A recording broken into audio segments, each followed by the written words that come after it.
Le crépuscule peignait le ciel de nuances dorées et roses, tandis que la limousine de Jean-Pierre Dubois glissait à travers les grilles ouvragées du domaine de sa fille.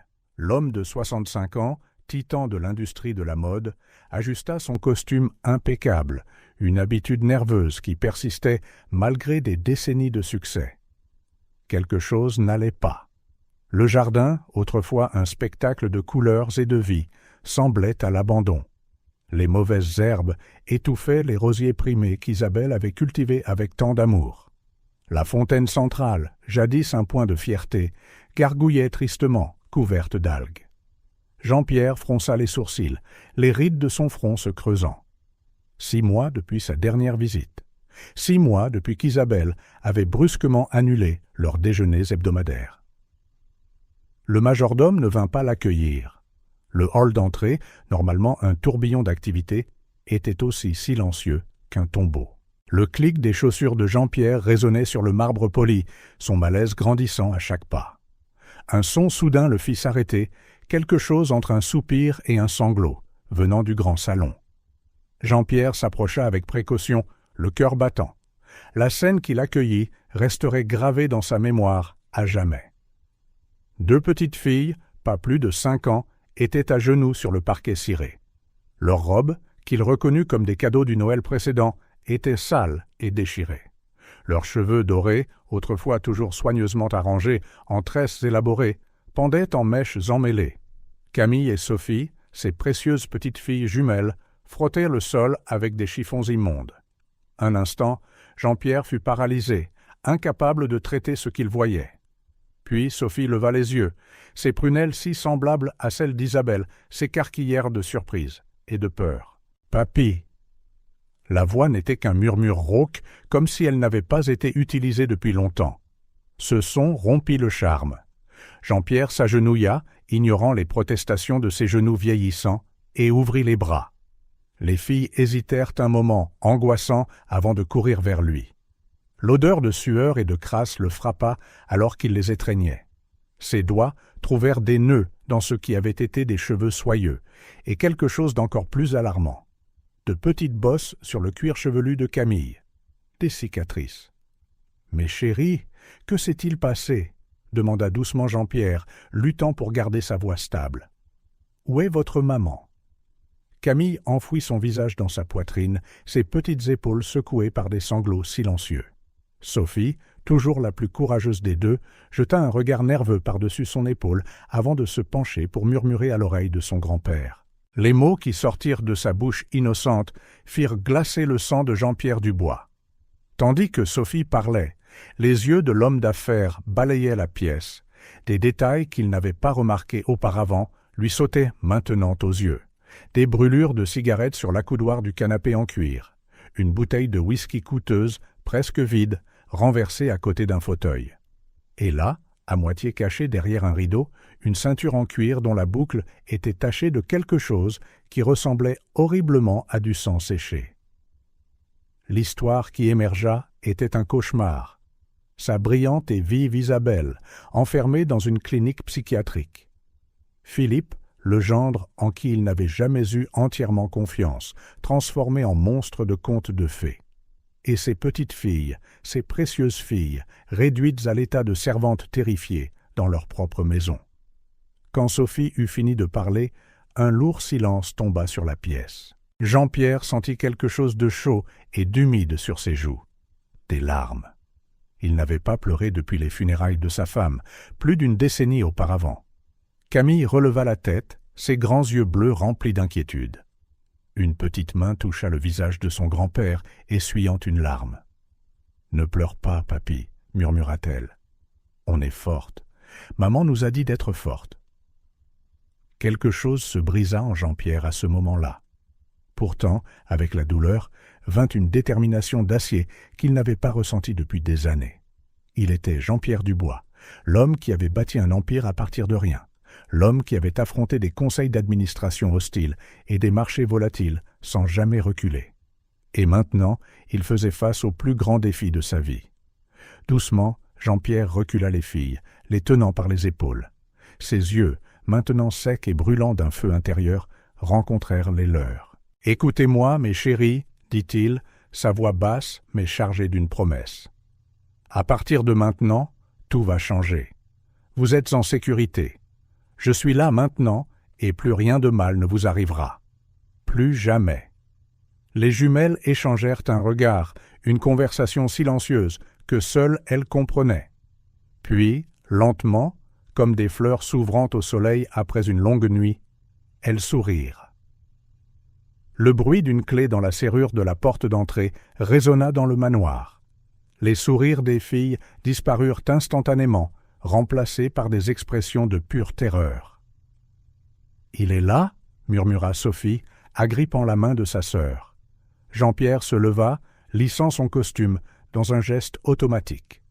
Son visage devint un masque de calme, le même qu'il portait avant de conclure des affaires de plusieurs millions de dollars.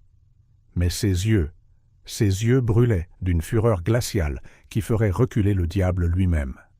« Restez derrière moi, les filles, » dit-il doucement. « Il est temps pour papy d'avoir une conversation avec votre beau-père. » Le grincement de la porte d'entrée résonna dans le manoir comme un sombre présage. Jean-Pierre sentit les petites mains des filles agripper ses jambes, tremblantes comme des feuilles dans le vent. Il leur caressa doucement les cheveux, un geste silencieux de réconfort, avant de redresser les épaules et de fixer son regard sur l'entrée du salon. Philippe Moreau entra avec l'assurance arrogante d'un homme habitué à dominer son environnement. Grand, bien habillé, avec un sourire qui n'atteignait jamais ses yeux froids.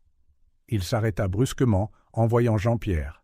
« Tiens, tiens, » dit Philippe en se reprenant rapidement.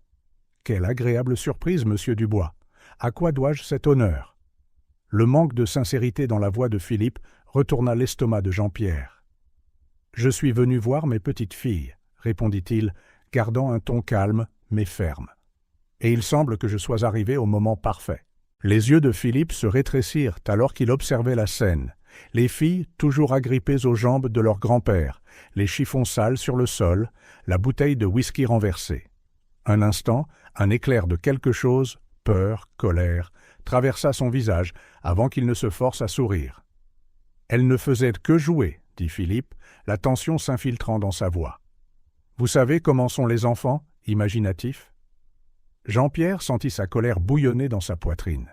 « Jouer » fit-il écho, incrédule. « Avec des chiffons immondes, en frottant le sol ?» Philippe haussa les épaules, se dirigeant vers le bar. « Elles ont vu la bonne le faire et ont voulu l'imiter. J'ai pensé que ça pourrait être éducatif. » Le son du whisky se déversant dans le verre en cristal résonna dans le silence tendu. Jean-Pierre observa, notant comment la main de Philippe tremblait légèrement. « Où est Isabelle » demanda Jean-Pierre, sa voix dangereusement basse. Philippe se tourna, son verre à la main, un sourire froid sur les lèvres. « Ma chère épouse se repose. Le médecin a recommandé une clinique spécialisée. Le stress des affaires, vous comprenez ?»« Étrange » répliqua Jean-Pierre, son ton lourd d'ironie, considérant qu'elle n'a été impliquée dans aucune affaire depuis des mois. Le sourire de Philippe vacilla un instant. Il prit une longue gorgée de whisky avant de répondre. « Les apparences peuvent être trompeuses, monsieur Dubois. Isabelle avait des problèmes. Elle devenait un danger pour elle-même et pour les enfants. Les filles, toujours agrippées aux jambes de Jean-Pierre, laissèrent échapper de petits gémissements en entendant ces mots. L'homme d'affaires sentit sa rage monter, menaçant de déborder. « Le seul danger que je vois ici, dit Jean-Pierre, sa voix tremblant d'une fureur contenue, c'est vous. » Philippe, son gendre, éclata de rire, un son froid et sans humour. « Faites attention, monsieur Dubois. Vous portez des accusations graves, basées sur quoi, exactement? Les larmes de 2 enfants gâtés ?» Jean-Pierre fit un pas en avant, se plaçant entre Philippe et les filles. « Basées sur ce que je vois. L'état de ces enfants. L'absence inexplicable de ma fille. Les bleus à peine dissimulés sur les bras de Camille et Sophie. » Le visage de Philippe se durcit, chaque ligne montrant sa colère. Toute prétention de cordialité disparut. « Vous n'avez aucune idée de ce dont vous parlez, vieil homme. C'est ma maison, ma famille. Je vous suggère de partir avant que les choses ne deviennent désagréables. »« Votre famille » répéta Jean-Pierre, incrédule. « Ces filles sont mes petites filles. Isabelle est ma fille. Et vous n'êtes qu'un opportuniste que j'ai fait l'erreur de laisser entrer dans nos vies. » Philippe s'avança, la rage maintenant évidente dans chaque contour de son visage. « Surveillez ce que vous dites, Dubois.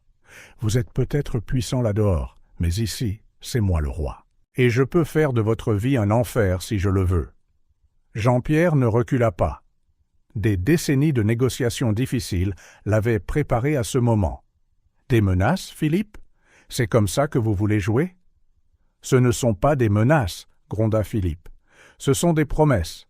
Sortez de ma maison, maintenant, ou je vous jure que vous ne reverrez jamais ces filles, ni Isabelle. » L'air dans la pièce semblait électrifié, la tension épaisse. Les jumelles sanglotaient doucement, blotties l'une contre l'autre derrière Jean-Pierre. « Pensez-vous vraiment pouvoir m'arrêter » demanda Jean-Pierre, sa voix dangereusement calme. « J'ai bâti un empire, Philippe. J'ai affronté des concurrents bien plus terrifiants que vous. Si vous pensez pouvoir m'intimider, vous vous trompez tragiquement. » Philippe rit, durement et cruellement. « Oh, Dubois, si naïf. Vous n'avez aucune idée de ce dont je suis capable, ni des relations que j'ai. Un coup de fil, et je peux vous faire disparaître. Ou mieux encore, faire disparaître Isabelle et les filles, pour toujours. » Les mots restèrent en suspens dans l'air, comme un nuage empoisonné. Jean-Pierre sentit un frisson parcourir son échine, mais il tint bon. « Si vous touchez à nouveau un seul de leurs cheveux, dit-il, chaque mot chargé d'une promesse, je jure que je consacrerai chaque centime, chaque ressource que je possède, à vous détruire. Il n'y aura aucun endroit dans ce monde où vous pourrez vous cacher de moi. » Les deux hommes se foudroyèrent du regard, l'hostilité entre eux palpable. Philippe fut le premier à rompre le contact visuel, se tournant pour se verser plus de whisky. « Vous avez 5 minutes pour quitter ma propriété, » dit-il, le dos tourné à Jean-Pierre. « Après ça, j'appelle la police. » Jean-Pierre regarda ses petites filles, leurs grands yeux effrayés fixés sur lui. Son cœur se brisa à l'idée de les laisser, mais il savait qu'il devait être stratégique. S'agenouillant, il serra les filles dans ses bras. « Soyez fortes, mes chéries, » murmura-t-il. « Papy va arranger ça, je vous le promets. » Se relevant, il fit face à Philippe une dernière fois. « Ce n'est pas fini, » dit-il simplement. Alors qu'il se dirigeait vers la sortie, Jean-Pierre pouvait sentir le regard de Philippe brûler dans son dos. Mais ce furent les sons étouffés des sanglots des jumelles résonnant à ses oreilles qui alimentèrent la féroce détermination dans son cœur. En franchissant le seuil du château, Jean-Pierre Dubois fit un vœu silencieux. Il sauverait sa famille, peu importe le coût. Et Philippe Moreau apprendrait à ses dépens qu'il avait commis la plus grande erreur de sa vie en sous-estimant un grand-père déterminé à protéger ceux qu'il aime. Jean-Pierre Dubois était assis dans sa limousine, garée stratégiquement à un pâté de maison du domaine de sa fille. Ses yeux, habituellement si vifs dans les réunions d'affaires, étaient assombris par l'inquiétude et une rage contenue. Les mains qui avaient signé des contrats de plusieurs millions de dollars sans hésitation tremblaient maintenant légèrement alors qu'il agrippait le volant. La confrontation avec Philippe résonnait dans son esprit, chaque mot menaçant, nourrissant la détermination croissante dans sa poitrine. Les images de Camille et Sophie, ces précieuses petites filles en vêtements déchirés, les yeux effrayés, le hantaient sans relâche. Et dominant tout, l'absence inexpliquée d'Isabelle, sa fille bien-aimée, pesant sur son cœur comme une ancre. Il ne pouvait pas les laisser là. Il ne pouvait pas prendre ce risque. La décision se cristallisa dans son esprit, comme un diamant. Il devait sortir les filles de cette maison, maintenant. Avec des doigts luttant pour rester stable, Jean-Pierre prit son téléphone. Il passa 3 appels rapides et discrets. Un à maître Antoine Durand, son avocat de confiance depuis des décennies. Un à Sébastien, le chef de la sécurité de son entreprise. Et un à Agnès, sa gouvernante fidèle de longue date. Les instructions étaient claires, concises et urgentes. Antoine devait préparer les documents nécessaires pour une éventuelle bataille pour la garde. Sébastien devait envoyer immédiatement son équipe, la plus fiable. Agnès devait préparer des chambres et des fournitures pour 2 fillettes de 5 ans. Pendant qu'il attendait, l'esprit de Jean-Pierre travaillait fiévreusement, essayant de reconstituer le puzzle. Où pouvait être Isabelle? Philippe avait mentionné une clinique, Mais laquelle? Pourquoi n'avait-elle pas pris contact? Les questions s'accumulaient, chacune plus troublante que la précédente. 20 minutes plus tard, des minutes qui semblèrent une éternité, une berline blindée discrète s'arrêta silencieusement derrière la limousine. 2 hommes en costume bien taillés, Thierry et Remy, les meilleurs professionnels de la sécurité de Sébastien, formés pour les situations à haut risque et la discrétion absolue, en sortirent. Jean-Pierre les salua d'un signe de tête tendu, ses yeux balayant rapidement le périmètre à la recherche de menaces potentielles. « Messieurs, dit-il, sa voix basse mais empreinte d'autorité, nous avons une situation délicate et potentiellement explosive. Mes petites filles sont en danger imminent et nous devons les retirer immédiatement. » Thierry et Remy hochèrent la tête, leurs visages des expressions de concentration professionnelle, leurs yeux alertes et vifs. Jean-Pierre continua rapidement, décrivant la situation, la disposition du château et les scénarios possibles auxquels il pourrait être confronté. « La discrétion est cruciale, insista-t-il, son regard dur comme l'acier. Si possible, je veux éviter une confrontation directe. Mais si Philippe essaie de nous arrêter… » Il marqua une pause significative, rencontrant les yeux des agents de sécurité. « Faites tout ce qui est nécessaire pour assurer la sécurité des filles. » Avec un plan en place, le petit groupe se déplaça silencieusement vers le domaine. Le cœur de Jean-Pierre battait contre ses côtes, un mélange volatile de peur et de détermination parcourant ses veines. Alors qu'ils approchaient des grilles ouvragées, ils virent du mouvement. Philippe partait, élégamment vêtu, les clés d'une voiture de sport cliquetant dans sa main. Jean-Pierre et l'équipe de sécurité se mirent rapidement à l'abri dans l'ombre, regardant Philippe s'éloigner à toute vitesse, le rugissement du moteur de la voiture de sport résonnant dans la nuit. « Maintenant » murmura Jean-Pierre, un mélange de soulagement et d'urgence dans sa voix. Ils se déplacèrent avec une efficacité calculée. Thierry désactiva le système d'alarme avec une précision professionnelle, tandis que Remy montait la garde, sa posture détendue, masquant un état de préparation absolue. Jean-Pierre ouvrit la voie à l'intérieur, ses pas résonnant dans le silence oppressant du manoir qui avait autrefois été un foyer heureux. « Camille ? Sophie ?» appela-t-il doucement, sa voix remplie d'inquiétude et d'espoir. Pendant un moment angoissant, il n'y eut pas de réponse. Le silence semblait se moquer de lui, nourrissant ses pires craintes. Puis, presque imperceptiblement, il y eut un petit bruit à l'étage. Jean-Pierre monta les escaliers 4 à 4, le cœur dans la gorge. Il les trouva dans la chambre principale, blottis l'une contre l'autre dans un coin comme des chiots effrayés. À sa vue, leurs yeux, si semblables à ceux d'Isabelle, s'écarquillèrent de surprise et de soulagement. « Papy !» s'exclama Camille, sa voix un murmure effrayé qui brisa le cœur de Jean-Pierre. « Tu es revenu ?» Jean-Pierre s'agenouilla, ignorant ses genoux protestataires, et ouvrit les bras. Les filles se précipitèrent vers lui, s'accrochant comme si leur vie en dépendait. Et d'une certaine manière, pensa Jean-Pierre sombrement, c'était peut-être le cas. « Je suis là, mes chéris, » murmura-t-il, embrassant le sommet de leur tête et respirant leur parfum familier qui ravivait des souvenirs de temps plus heureux. « Je suis venu vous emmener dans un endroit sûr. » Sophie le regarda, ses grands yeux craintifs révélant une compréhension au-delà de son âge. « Mais… et Philippe ?» Jean-Pierre sentit une vague de colère à la peur dans la voix de sa petite fille.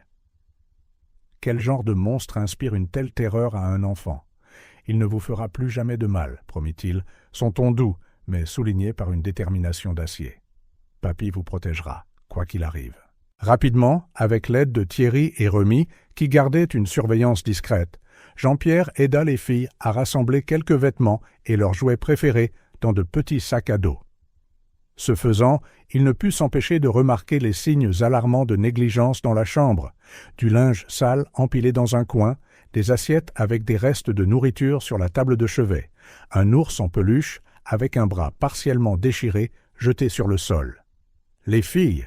demanda-t-il doucement alors qu'ils se dépêchèrent de descendre, chaque pas faisant écho à l'urgence de la situation. « Savez-vous où est votre maman ?» Camille et Sophie échangèrent un regard qui en disait long, une communication silencieuse que seules les jumelles semblaient capables d'avoir. C'est Camille qui répondit, sa voix basse et triste. Philippe a dit qu'elle était malade, qu'elle devait partir pour aller mieux. Mais elle n'a pas dit au revoir, ajouta Sophie, des larmes brillant dans ses yeux bleus. Maman dit toujours au revoir quand elle voyage, même si c'est juste pour une journée. Jean-Pierre sentit son cœur se tordre douloureusement. Qu'avait fait Philippe à Isabelle?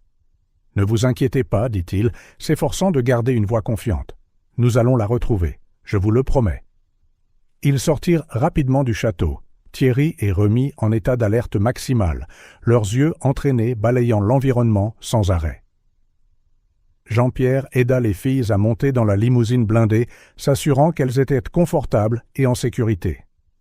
Alors que la voiture s'éloignait de la propriété en silence, Camille regarda par la fenêtre teintée, une petite main pressée contre la vitre, comme si elle essayait d'imprimer l'image de sa maison dans sa mémoire.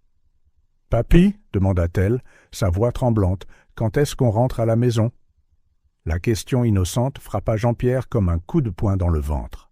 Comment pouvait-il expliquer à une fillette de 5 ans que sa maison n'était plus sûre, que l'homme censé la protéger était en fait la plus grande menace qu'elle ait jamais connue? « Pour l'instant, vous allez rester chez papy, » répondit-il doucement, choisissant ses mots avec soin.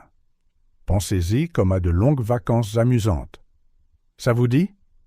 Les filles hochèrent la tête, mais Jean-Pierre pouvait voir la confusion et la peur persister dans leurs yeux. Sophie se blottit plus près de lui, sa petite voix, presque un murmure, alors qu'elle posait la question que Jean-Pierre redoutait le plus. « Papy, pourquoi maman est-elle partie si longtemps? Elle ne nous manque pas ?» La question innocente fut comme un poignard dans le cœur de Jean-Pierre. Il serra plus fort Sophie, luttant contre les larmes qui menacèrent de couler. « Je suis sûr qu'elle vous manque beaucoup.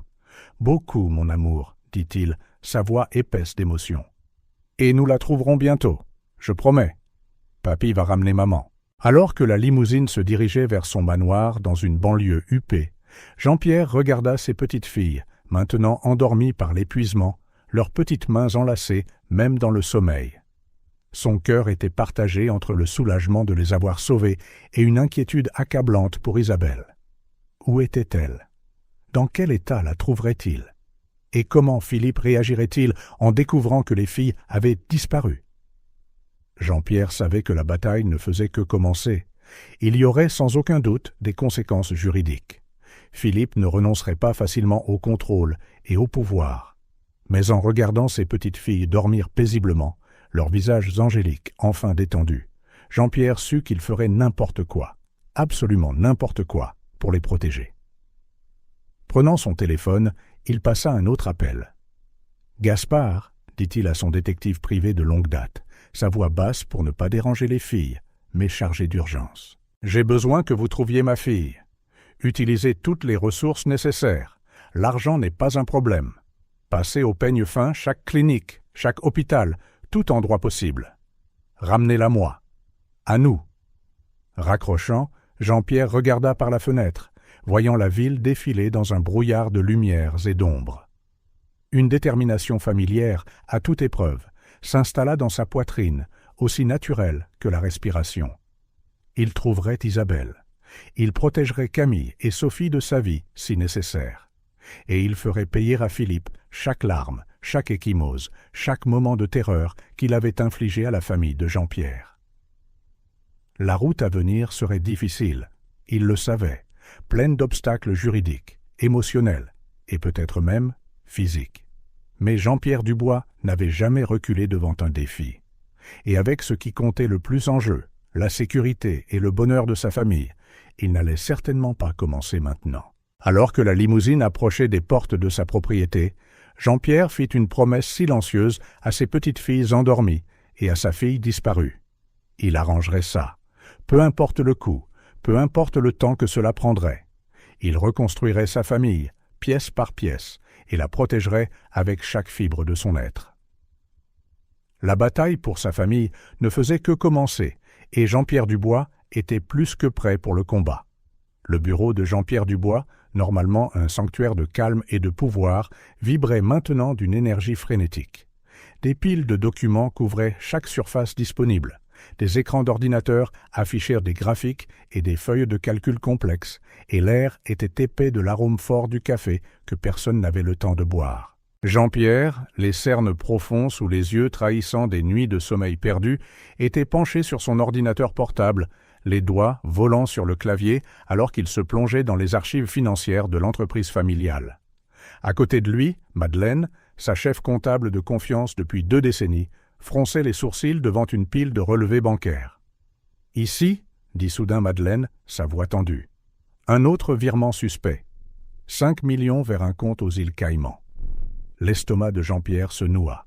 C'était la 3e transaction de ce type qu'il découvrait au cours des dernières heures. « Date » demanda-t-il, la voix rauque d'épuisement.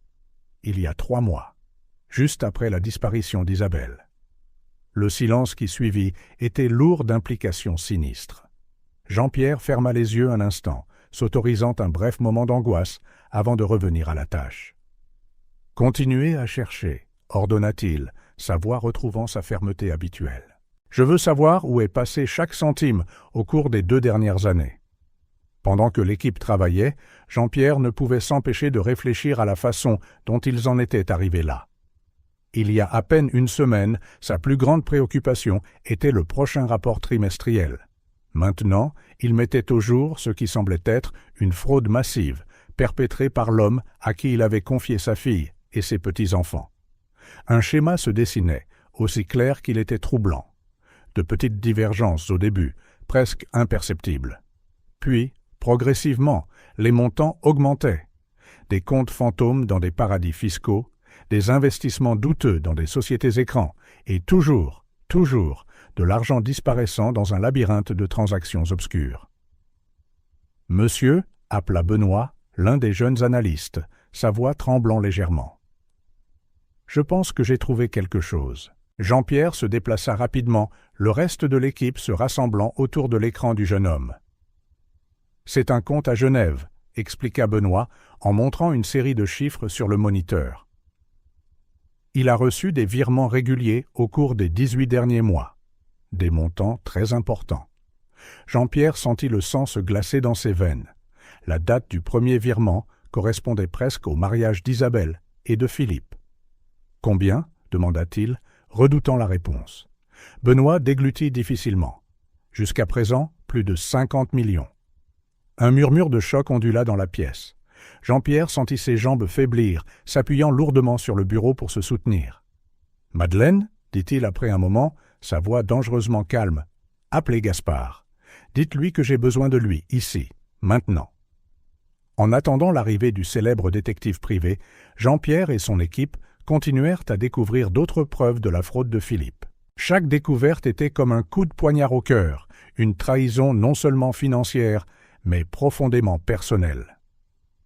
Gaspard arriva 1 heure plus tard, son visage montrant de l'inquiétude dès qu'il vit l'état du bureau et de Jean-Pierre. « Jean-Pierre, » dit-il, utilisant le nom informel que leurs années d'amitié permettaient. « Que se passe-t-il » En réponse, Jean-Pierre fit simplement un geste vers les écrans et les piles de documents éparpillés. « Vois par toi-même. » Gaspard passa les 30 minutes suivantes à absorber les informations, son expression s'assombrissant à chaque minute. Quand il eut terminé, il se tourna vers Jean-Pierre, les yeux sombres. « C'est plus gros qu'une simple fraude d'entreprise, » dit Gaspard gravement. « Le niveau de sophistication, l'échelle, ça a toutes les caractéristiques d'une opération professionnelle de blanchiment d'argent. » Jean-Pierre eut l'impression que le sol se dérobait sous ses pieds. « Blanchiment d'argent » répéta-t-il, incrédule. « Tu veux dire que Philippe… » « Je veux dire, » interrompit doucement Gaspard, « que votre gendre a probablement des liens qui vont bien au-delà du monde de l'entreprise. Des liens dangereux. » Le silence qui s'ensuivit fut assourdissant. Jean-Pierre regarda son équipe, voyant la peur et l'inquiétude sur leur visage. Il savait qu'il ne pensait pas seulement à l'entreprise, mais aussi à Isabelle et aux filles. « Que faisons-nous maintenant » demanda finalement Madeleine, la voix tremblante. Jean-Pierre redressa les épaules, des années de gestion de crise prenant le dessus. « Nous continuons à creuser, » dit-il fermement. « Gaspard, je veux que tu utilises toutes les ressources à ta disposition. Trouve tout ce que tu peux sur Philippe, ses activités, ses relations, ses déplacements au cours des dernières années. » Se tournant vers son équipe, il continua. « Vous avez ma pleine confiance et ma gratitude. Nous faisons plus que protéger l'entreprise, ici. Nous nous battons pour ma famille, pour la sécurité d'Isabelle et des filles. » La détermination dans sa voix sembla dynamiser la pièce. L'équipe se remit au travail avec une vigueur renouvelée, la fatigue momentanément oubliée. Alors que Jean-Pierre regardait son équipe travailler, il ressentit un mélange de fierté et d'appréhension. Il mettait au jour un réseau de corruption et de tromperie qui allait bien au-delà de tout ce qu'il aurait pu imaginer. Mais chaque découverte, chaque compte caché et transaction suspecte qu'ils exposaient était un pas de plus vers la recherche d'Isabelle et la protection de ses petites filles. La route à venir serait dangereuse, il le savait. Philippe avait des ressources, des relations et apparemment peu de scrupules. Mais Jean-Pierre Dubois n'était pas un homme facilement intimidé. Avec sa fortune, son intelligence et surtout son amour pour sa famille, il était prêt pour le combat de sa vie. Alors que la nuit avançait et que l'enquête s'approfondissait, une chose était claire, la vérité, aussi douloureuse soit-elle, éclaterait au grand jour. Et quand ce serait le cas, Jean-Pierre serait prêt à ce que justice soit faite, peu importe le coût.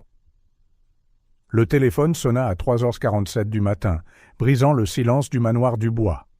Jean-Pierre, qui avait à peine réussi à s'assoupir dans son bureau, répondit avant la deuxième sonnerie. On l'a trouvé. La voix de Gaspard, habituellement si contrôlée, tremblait d'émotion. « Jean-Pierre, on a trouvé Isabelle. » Le monde de Jean-Pierre s'arrêta un instant. « Où ?» murmura-t-il, osant à peine y croire. « Une clinique privée dans les montagnes, appelée le repos éternel. » Jean-Pierre sentit un frisson lui parcourir l'échine. Le repos éternel. Quel nom sinistre pour une clinique. « J'arrive à ton bureau, » continua Gaspard. « Tu dois voir ça en personne. » 30 minutes plus tard, Gaspard étala une série de documents sur le bureau de Jean-Pierre. Des photos de surveillance montraient une structure imposante, nichée au milieu de sommets enneigés. Cela ressemblait plus à une forteresse qu'à un lieu de guérison. « Nous avons eu accès aux dossiers internes de la clinique, » expliqua Gaspard, la voix grave. Isabelle a été admise il y a 8 mois, soi-disant pour des épisodes psychotiques sévères et des tendances autodestructrices. Jean-Pierre sentit son estomac se retourner. « Impossible, » murmura-t-il. « Isabelle a toujours été la personne la plus équilibrée que je connaisse. » Gaspard hocha sombrement la tête. « Exactement. Et c'est là que ça devient encore plus sombre. » Il sortit un autre document, celui-ci portant l'entête d'un psychiatre de renom. C'est le rapport qui a autorisé l'internement d'Isabelle. Il a l'air légitime à première vue, mais... Jean-Pierre étudia le document, plissant les yeux. « Attends une minute. Cette signature... Je connais le docteur Laurent, il a soigné ma femme avant sa mort. Ah, mais ça ne ressemble en rien à sa signature. » « Parce que ce n'en est pas une, » confirma Gaspard. « C'est une contrefaçon sophistiquée. Et ce n'est pas la seule. » Dans les minutes qui suivirent, Gaspard révéla une tapisserie de mensonges et de manipulations qui rendirent Jean-Pierre malade. Des dossiers médicaux fabriqués, des témoignages falsifiés d'amis inquiets, et même des vidéos soigneusement montées pour faire paraître Isabelle instable. « Mon Dieu !» murmura Jean-Pierre, passant une main dans ses cheveux grisonnants. « Comment Philippe a-t-il réussi tout ça ?»« L'argent, » répondit simplement Gaspard. « Beaucoup d'argent. Et nous suspectons des liens avec la pègre. Nous enquêtons toujours. » Jean-Pierre se leva brusquement, incapable de rester immobile. « Nous devons la sortir de là, immédiatement. » Gaspard leva une main prudente. « Ce n'est pas si simple, Jean-Pierre. Cette clinique n'est pas un établissement typique. Elle a une sécurité de niveau quasi militaire. Et légalement, avec tous ces documents officiels, Isabelle est là, volontairement. »« Volontairement ?» explosa Jean-Pierre. « Elle a été kidnappée, droguée et emprisonnée. »« Je sais, » dit doucement Gaspard, « mais nous devons être prudents. Un faux pas, et Philippe pourrait simplement la transférer ailleurs, peut-être même hors du pays. » Jean-Pierre ferma les yeux, luttant pour contrôler sa rage et sa peur. Quand il les rouvrit, il y avait une détermination féroce dans son regard. « Que suggères-tu alors ?» Gaspard esquissa un léger sourire, une lueur de sa ruse habituelle, brillant à travers son inquiétude. « D'abord, nous avons besoin d'yeux à l'intérieur. J'ai réussi à te réserver une visite à la clinique en tant qu'investisseur potentiel. Jean-Pierre hocha lentement la tête. Et ensuite ? Ensuite, en fonction de ce que nous trouverons, nous planifierons une extraction. Mais Jean-Pierre, ajouta Gaspard, sa voix sérieuse, tu dois être préparé. 8 mois dans cet endroit, probablement sous forte médication. Isabelle n'est peut-être plus la même personne dont tu te souviens. Le cœur de Jean-Pierre se serra douloureusement. Sa brillante, sa vive Isabelle, enfermée dans cet endroit froid pendant si longtemps. Qu'est-ce que Philippe lui avait fait? Quand puis-je y aller? Demanda-t-il, la voix rauque d'émotion contenue. Demain, répondit Gaspard. Le jet est en cours de préparation. Les heures suivantes furent un tourbillon de préparatifs. Jean-Pierre fut briefé sur sa fausse identité, mémorisa les plans de la clinique et fut équipé de dispositifs d'écoute discrets. Alors qu'il se préparait à dormir, ou à essayer, Jean-Pierre s'arrêta près de la chambre où Camille et Sophie dormaient paisiblement. En regardant ses petites filles, il sentit une vague renouvelée de détermination. « Je vais ramener votre mère, » murmura-t-il, plus pour lui-même que pour les fillettes endormies. « Je le promets. » Le lendemain matin, alors que le jet privé décollait vers les sommets enneigés, Jean-Pierre regardait par le hublot, ses pensées entièrement tournées vers Isabelle. Que trouverait-il dans cette clinique sinistre? Dans quel état trouverait-il sa fille? Une chose était certaine, il ne partirait pas sans réponse. Et si ses soupçons se confirmaient, ni tout l'argent, ni toutes les relations de Philippe ne le sauvèrent de la colère d'un père déterminé à sauver son enfant. Alors que les nuages défilaient, Jean-Pierre ferma les yeux, s'autorisant un bref moment de vulnérabilité. « Tiens bon, Isabelle, » murmura-t-il. « Papa arrive. » La limousine serpentait le long de la route de montagnes sinueuses qui menait au sommet. À chaque virage, la structure imposante du repos éternel se dévoilait un peu plus. Jean-Pierre, impeccablement vêtu dans son rôle de riche investisseur, ajusta sa cravate pour la 10e fois, un geste nerveux trahissant son anxiété intérieure. Alors qu'ils approchaient des portes de la clinique, Jean-Pierre prit une profonde inspiration, repassant mentalement son histoire de couverture. Il était Gustav Miller, un entrepreneur à succès cherchant à investir dans des institutions de bien-être de luxe. Un mensonge nécessaire pour pénétrer la forteresse qui retenait sa fille captive. La sécurité aux portes était redoutable, leur regard perçant examinant chaque détail des documents présentés. Jean-Pierre maintint une expression neutre, des années de négociations tendues lui servant bien dans ce moment crucial. Après ce qui sembla une éternité, les portes s'ouvrirent avec un grincement de mauvais augure. La limousine parcourut une allée bordée de jardins méticuleusement entretenus, une façade de tranquillité qui donna la chair de poule à Jean-Pierre. La beauté extérieure ne rendait que plus sinistres les horreurs qui se cachaient à l'intérieur de ces murs. À l'entrée principale, une femme d'âge moyen avec un sourire forcé l'attendait. Ses yeux froids et calculateurs démentaient son ton chaleureux.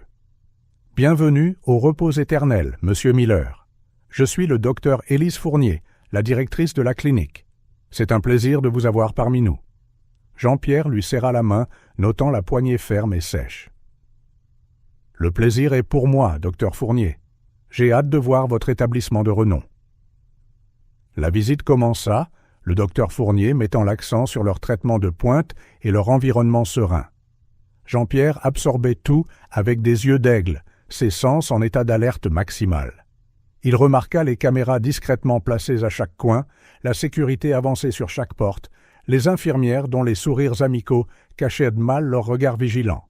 « Et qu'en est-il des patients ?» demanda nonchalamment Jean-Pierre, alors qu'ils marchèrent dans un couloir particulièrement silencieux. « J'imagine que vous traitez des cas délicats. » Le docteur Fournier sourit, mais cela n'atteignit pas ses yeux. « Nos patients viennent de familles influentes qui apprécient la discrétion par-dessus tout, Monsieur Miller. Je suis sûr que vous comprenez l'importance de cela dans notre secteur d'activité. » Jean-Pierre hocha la tête, une vague de nausée l'envahissant, qu'il s'efforça de réprimer. Combien d'autres Isabelle étaient enfermées ici, cachées du monde extérieur, victimes de complots et de cupidité? Puis, cela arriva. Alors qu'il passait devant un couloir apparemment ordinaire, Jean-Pierre aperçut une silhouette familière à travers une porte légèrement ouverte. Son cœur se figea et un instant, il oublia comment respirer. Isabelle. Elle était assise sur une chaise, regardant par la fenêtre avec un regard vide. Ses cheveux, autrefois lustrés, maintenant ternes et négligés, pendaient mollement autour de son visage. Elle semblait avoir perdu beaucoup de poids, ses joues creuses et ses yeux enfoncés ressortant sur une peau pâle et sans vie. « Ah !» dit le docteur Fournier, remarquant le regard intense de Jean-Pierre. « L'une de nos patientes de longue durée. Un cas fascinant de... » Mais Jean-Pierre l'entendait à peine. Il fit un pas involontaire vers la porte, oubliant momentanément sa couverture. « Puis-je » commença-t-il, la voix chancelante. Se raclant la gorge, il tenta de reprendre contenance. « Puis-je jeter un œil de plus près ? Vous savez, comme un exemple du type de patient que vous traitez. » Le docteur Fournier hésita, ses yeux se plissant légèrement. Pendant un terrible instant, Jean-Pierre craignit de s'être trahi. Mais ensuite, elle hocha la tête. « Brièvement, dit-elle, son ton indiquant clairement qu'elle faisait une exception. « Et s'il vous plaît, ne vous approchez pas trop. Certains patients peuvent être imprévisibles. » Ils entrèrent dans la chambre. Isabelle ne bougea pas, continuant de regarder par la fenêtre, comme si le monde extérieur était bien plus intéressant que tout ce qui se trouvait derrière ces murs. « Isabelle » appela doucement le docteur Fournier. « Vous avez un visiteur aujourd'hui. N'est-ce pas excitant ?» Lentement, comme si chaque mouvement était un effort monumental, Isabelle tourna la tête. Ses yeux, que Jean-Pierre se souvenait vibrants et brillants, étaient maintenant ternes et distants. Un instant fugace, il crut voir une étincelle de reconnaissance, une lueur de l'Isabelle qu'il connaissait, mais elle disparut aussi vite qu'elle était venue, avalée par le brouillard d'apathie qui l'enveloppait. « Bonjour, dit Isabelle, sa voix si faible et rauque qu'elle était presque inaudible. Jean-Pierre sentit son cœur se briser en 1000 morceaux. Il voulait crier, la secouer, la serrer dans ses bras et l'emmener loin de là, à cet instant même. Mais il savait qu'il ne le pouvait pas. Pas encore. Pas s'il voulait avoir une chance réelle de la sauver. « Bonjour », réussit-il à dire, luttant pour garder sa voix stable. « Comment vous sentez-vous aujourd'hui ?» Isabelle cligna lentement des yeux, comme si la question était trop complexe à traiter. « Fatiguée », murmura-t-elle finalement. « Toujours si fatiguée. » Le docteur Fournier intervint rapidement, un sourire forcé sur les lèvres. « Isabelle fait de merveilleux progrès, » dit-elle, éloignant Jean-Pierre de la chaise avec une main ferme sur son coude. « Mais comme vous pouvez le voir, elle a encore besoin de beaucoup de repos et de soins constants. » Alors qu'ils étaient guidés vers la sortie, Jean-Pierre jeta un dernier regard à sa fille. Elle s'était déjà retournée vers la fenêtre, comme si la brève interaction avait drainé toute son énergie. Le reste de la visite se déroula dans un flou pour Jean-Pierre. Il observait tout avec un nouveau regard, chaque détail maintenant teinté d'une signification sinistre. Des médecins chuchotant dans les coins, échangeant des regards entendus. Des infirmières avec des seringues toujours prêtes à calmer tout patient agité. Des bruits étouffés derrière des portes verrouillées que le docteur Fournier expliquait comme étant une thérapie sonore avancée.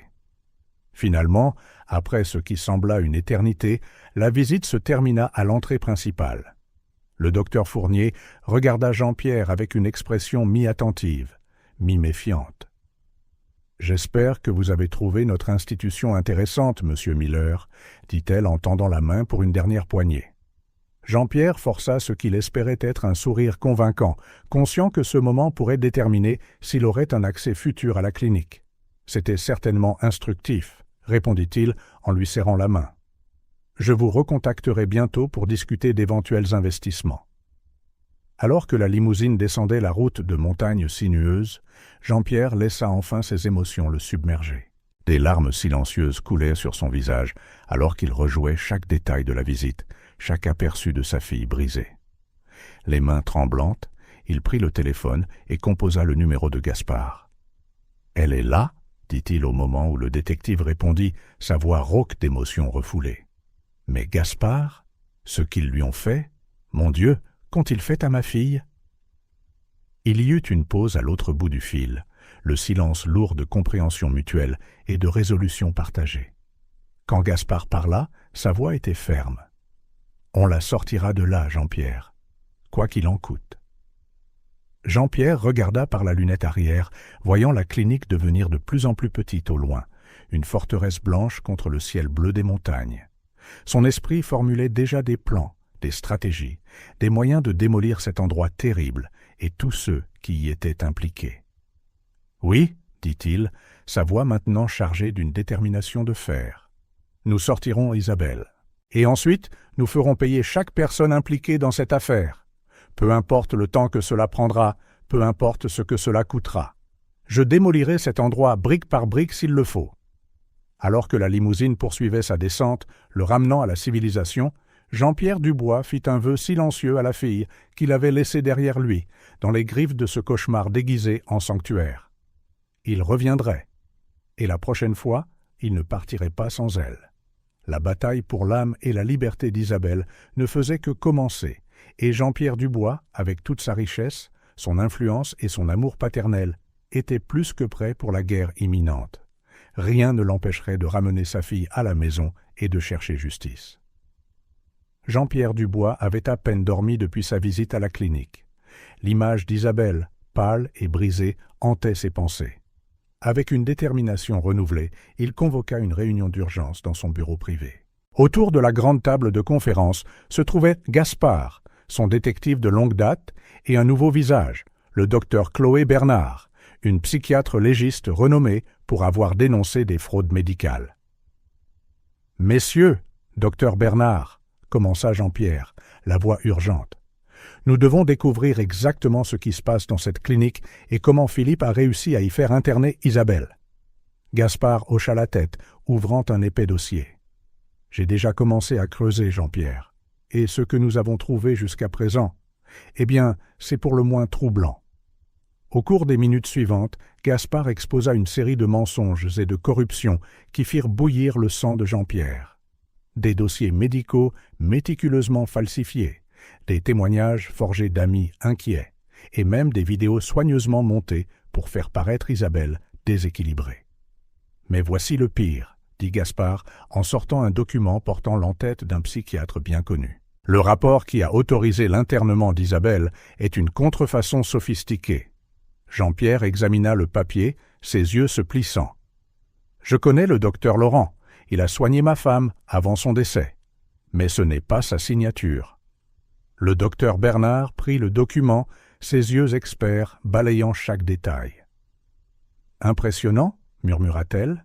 « Quiconque a fait ça est un professionnel. Mais il y a de petites incohérences.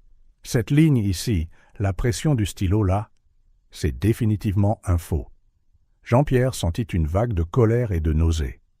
Comment Philippe a-t-il réussi ça? L'argent, dit simplement Gaspard. Beaucoup d'argent, et des relations dans la pègre. Nous sommes encore en train de démêler tout ça. Le docteur Bernard feuilleta d'autres documents, son visage s'assombrissant à chaque page. Monsieur Dubois, cela va bien au-delà de la simple fraude. Le régime médicamenteux prescrit à votre fille est brutal. De fortes doses d'antipsychotiques, de puissants sédatifs. Si elle reçoit réellement tout ça? Elle les reçoit, interrompit Jean-Pierre, se remémorant l'état catatonique d'Isabelle. Je l'ai vue. Elle pouvait à peine parler. La psychiatre secoua la tête, visiblement troublée. Cela explique tout. Sous un tel cocktail de médicaments, c'est un miracle qu'elle soit même consciente. Ils la maintiennent essentiellement dans un état constant de sédation. Jean-Pierre se leva brusquement, incapable de contenir son agitation. Pourquoi? Pourquoi lui faire ça? Gaspard et le docteur Bernard échangèrent un regard avant que Gaspard ne réponde. Le contrôle, Jean-Pierre. Tant qu'Isabelle est neutralisée, Philippe a le contrôle total sur l'entreprise familiale, sur les enfants, sur tout. Il y a plus, ajouta le docteur Bernard avec hésitation. D'après ces dossiers, on dirait qu'ils font des expériences sur elle. Des expériences? Répéta Jean-Pierre, horrifié. Des médicaments non approuvés, des thérapies non conventionnelles. La clinique utilise les patients comme des cobayes pour tester des traitements expérimentaux. Et avec l'argent que Philippe y injecte. Jean-Pierre sentit ses jambes flageoler, s'effondrant lourdement dans son fauteuil. L'idée que sa fille soit utilisée comme sujet dans des expériences médicales illégales était presque trop difficile à supporter. « Nous devons la sortir de là, dit-il, la voix tremblante d'émotion et de résolution. Maintenant ?» Gaspard se pencha en avant, son expression sérieuse. « Ce n'est pas si simple, Jean-Pierre. Légalement, avec tous ces documents officiels, Isabelle est là, volontairement. Une extraction forcée pourrait être considérée comme un enlèvement. »« Un enlèvement ?» explosa Jean-Pierre. « C'est elle qui a été enlevée, droguée et enfermée contre son gré. »« Je sais, » dit doucement Gaspard, « mais nous devons agir avec prudence. Un faux pas, et Philippe pourrait simplement la déplacer à nouveau, peut-être même hors du pays. » Le docteur Bernard se racla la gorge, attirant leur attention. « Il y a une possibilité. Si nous rassemblons des preuves solides de ces documents falsifiés et du traitement inadéquat, nous pouvons demander une évaluation indépendante par ordonnance du tribunal. » Jean-Pierre hocha lentement la tête, son esprit s'emballant. « Et si cette évaluation prouve qu'Isabelle est détenue illégalement, alors nous aurons des motifs légaux pour la retirer, conclut Gaspard. « Mais cela prendra du temps, » avertit le docteur Bernard. Et pendant ce temps, Isabelle continue de recevoir ce traitement nocif. Jean-Pierre ferma les yeux un instant, le poids de la situation l'écrasant. Quand il les rouvrit, une détermination féroce brillait à l'intérieur. « Nous travaillerons sur 2 fronts, » décida-t-il. « Docteur Bernard, je veux que vous compiliez un rapport détaillé sur chaque incohérence médicale et juridique que vous avez trouvée. Gaspard, continue d'enquêter sur les relations de Philippe et la clinique. Je veux que chaque sous-salle soit tracée. »« Et toi ?» demanda Gaspard, bien qu'il se doutât déjà de la réponse. « Je retourne à cette clinique, » dit Jean-Pierre, son ton n'admettant aucune discussion. « En tant qu'investisseur intéressé. J'observerai, je poserai des questions, j'essaierai de revoir Isabelle, si je le peux. Plus nous aurons d'informations de l'intérieur, mieux ce sera. » La détermination de Jean-Pierre était palpable, dynamisant la pièce. Ils avaient un long chemin à parcourir, mais pour la première fois depuis la découverte de la situation d'Isabelle, Jean-Pierre sentait qu'ils avaient une réelle chance. « Une dernière chose, » ajouta-t-il, sa voix s'adoucissant à la pensée de ses petites filles. « Camille et Sophie doivent savoir que nous travaillons pour ramener leur mère. Pas tous les détails, bien sûr, mais assez pour leur donner de l'espoir. » Gaspard et le docteur Bernard hochèrent la tête en signe de compréhension. Alors que la réunion se terminait et que les plans étaient mis en branle, Jean-Pierre regarda par la fenêtre de son bureau vers les montagnes où Isabelle était détenue. « Tiens bon, ma chérie, » murmura-t-il. « Nous arrivons. » La bataille pour la vérité et la liberté d'Isabelle ne faisait que commencer, mais Jean-Pierre Dubois était plus déterminé que jamais à gagner cette guerre, peu importe le coût. Le bureau de Jean-Pierre Dubois, typiquement un havre de calme et d'autorité, bourdonnait maintenant d'une énergie frénétique. Autour de la grande table de conférence était assise une équipe de professionnels soigneusement choisis, chacun expert dans son domaine. Maître Antoine Durand, l'avocat de longue date de Jean-Pierre, passait au crible une pile de documents juridiques. À côté de lui, le docteur Chloé Bernard, la psychiatre légiste, examinait des dossiers médicaux avec des yeux perçants. Gaspard, le détective privé, projetait des photos et des schémas de la clinique sur un grand écran. Et pour compléter le groupe, l'inspecteur Harry Moore, un vieil ami de Jean-Pierre de la police. Jean-Pierre se leva, sa présence imposante faisant instantanément taire la pièce. « Mesdames, messieurs, » commença-t-il, sa voix résonnant de détermination. « Aujourd'hui, nous finalisons notre plan pour sauver ma fille, Isabelle, et exposer les activités illégales au repos éternel. Chacun d'entre vous a un rôle essentiel. Maître Durand parla le premier. J'ai préparé une requête légale détaillée, contestant l'internement d'Isabelle, expliqua-t-il en brandissant un épais document. Sur la base des preuves que nous avons recueillies concernant les documents falsifiés et les faux diagnostics, nous avons un dossier solide pour exiger une évaluation indépendante immédiate. Le docteur Bernard hocha la tête, reprenant le fil. Mon rapport médico-légal expose les incohérences dans les dossiers médicaux et le régime médicamenteux abusif. J'ai également constitué une équipe d'experts indépendants, prête à effectuer une évaluation complète d'Isabelle dès que nous y aurons accès. Gaspard se dirigea vers l'écran, montrant un schéma de la clinique. Nous avons cartographié chaque entrée, sortie et caméra de sécurité. Nous avons également identifié des alliés potentiels parmi le personnel, des infirmières et des aides-soignants qui semblent mal à l'aise avec les pratiques de la clinique. Ils pourraient être cruciaux pour assurer notre accès à Isabelle. L'inspecteur Moore se racla la gorge, attirant l'attention de tous. Sur le plan juridique, nous sommes prêts à agir dès que nous aurons l'ordonnance du tribunal. Je dirigerai personnellement une équipe à la clinique. Nous avons également des mandats pour perquisitionner et saisir des preuves, afin que rien ne puisse être détruit. Jean-Pierre hocha gravement la tête, absorbant chaque détail. Le plan prenait forme, chaque pièce s'emboîtant méticuleusement. Mais un élément crucial pesait encore lourdement sur son esprit. « Et Philippe » demanda-t-il, son ton se durcissant à la mention de son gendre. « Il ne restera certainement pas les bras croisés pendant que nous démantelons son stratagème. » Gaspard offrit un sourire malicieux. « Nous avons prévu le coup. Nos contacts indiquent que Philippe prévoit un voyage d'affaires à l'étranger, la semaine prochaine. Je suggère que nous agissions à ce moment-là, quand il sera hors du pays et moins capable d'interférer. » Une petite étincelle de satisfaction éclata dans les yeux de Jean-Pierre. C'était presque poétique que la cupidité de Philippe offre l'occasion parfaite pour le sauvetage d'Isabelle. « Excellent, dit-il. Maintenant, il y a une question délicate que nous devons aborder. Camille et Sophie. » La mention des jumelles apporta une vague d'émotion collective dans la pièce. Toutes les personnes présentes connaissaient le traumatisme que les filles avaient subi et comment le retour de leur mère pourrait les impacter. Le docteur Bernard se pencha en avant, son expression s'adoucissant. « J'ai travaillé avec une psychologue pour enfants spécialisée dans les traumatismes. Elle a rédigé un plan pour aider les filles à traiter ce qui se passe et à les préparer au retour éventuel de leur mère. Il est vital que nous soyons doux et honnêtes avec elles, sans les accabler de détails troublants. » Jean-Pierre hocha la tête, sentant une boule dans sa gorge. Je leur parlerai ce soir.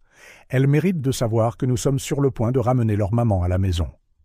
Le reste de la réunion fut consacré à affiner les détails, à répéter des scénarios et à s'assurer que chaque partie du plan était infaillible. Au moment où ils terminèrent, le soleil se couchait déjà, baignant le bureau de tons dorés. Alors que l'équipe se préparait à partir, Jean-Pierre les arrêta. « Je veux remercier chacun d'entre vous, » dit-il, la voix épaisse d'émotion. « Ce que nous faisons n'est pas seulement pour Isabelle, c'est pour la justice et pour faire ce qui est juste. Je n'oublierai jamais ce que vous risquez pour ma famille. » Avec des poignées de main fermes et des regards déterminés, l'équipe se dispersa, chaque membre pleinement conscient des jours cruciaux à venir. Seul dans son bureau, Jean-Pierre s'autorisa un bref moment de vulnérabilité. Il se dirigea vers la fenêtre, regardant la ville en contrebas, pensant à Isabelle, enfermée dans cette froide clinique, et à Camille et Sophie, attendant avec impatience des nouvelles de leur mère. Prenant son téléphone, il passa un appel. « Agnès, s'il vous plaît, préparez les filles.